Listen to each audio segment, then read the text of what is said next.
Collingwood by 62 points over Geelong. More from the MCG with Peter Schwab and Chris Connolly shortly. But right now, the latest from the ABC Newsroom with Jim Graham. Thank you, Jared. The West Australian Premier, Colin Barnett, has accused the federal government of being secretive on the issue of asylum seekers. The details from Jane Norman. The federal government today announced the Curtin Detention Centre in WA's Kimberley would be expanded to house an additional 600 asylum seekers. Mr Barnett says he was only told about the plan 15 minutes before it was announced. I would just like some honesty and openness on this issue. I mean, I don't know why the federal government's in denial. Derby West Kimberley Shire President Elsa Archer is also upset about the lack of communication and consultation. Nobody's told us that it was going to happen. I mean, we've just been assuming, yes, it may happen. Mr Barnett says the government needs to develop a clear management plan for the ongoing issue. The government will also house up to 300 asylum seekers at an Air Force base at Weipa in far north Queensland. While in Melbourne, mostly families and unaccompanied children will be placed at the Immigration Transit Accommodation Centre. It currently holds about 40 people and will be expanded to cope with another 100. Sue Bolton of the Refugee Action Collective says children should not be placed there. These young people are profoundly depressed and distraught, and they don't have much access to community members. Most of the Afghan community lives in the Dandenong area, not the Broadmeadows area. So they're lonely, they're without support, certainly without close support. The federal opposition leader, Tony Abbott, says Parliament would be vastly more complicated if an independent MP became Speaker. Mark Tobin reports from Parliament House. The independent MP Rob Oakeshott wants to be Speaker, but Mr Abbott's indicated he'd prefer Labor's Harry Jenkins to remain in the job. The pairing arrangement will be much easier to manage if a member of a major party is the parliamentary Speaker. Mr Oakeshott says a deal on parliamentary reform would allow him to be Speaker and still vote on crucial issues. And he's concerned the opposition leader is trying to renege on that agreement.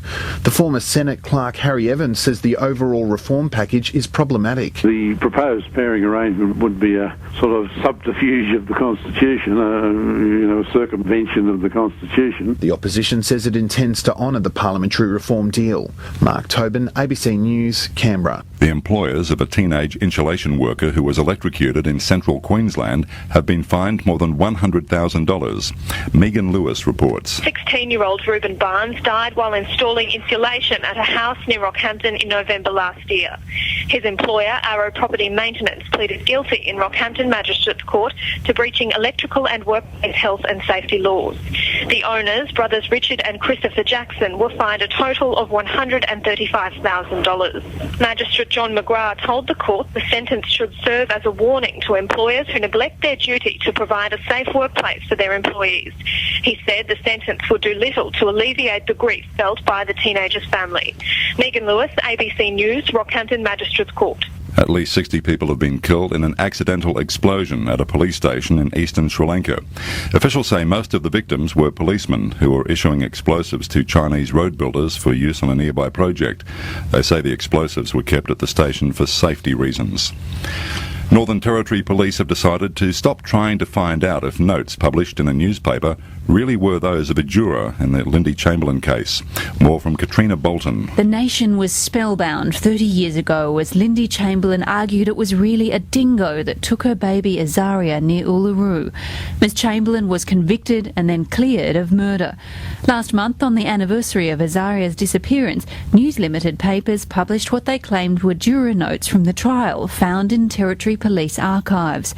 Police launched an investigation saying the paper may have broken the law because juror material must stay confidential. But police say the results of the investigation are inconclusive and they're not going to investigate any more because jurors could have their anonymity compromised. ANZ Bank has begun a resolution scheme with its customers caught up in the Storm financial collapse 2 years ago.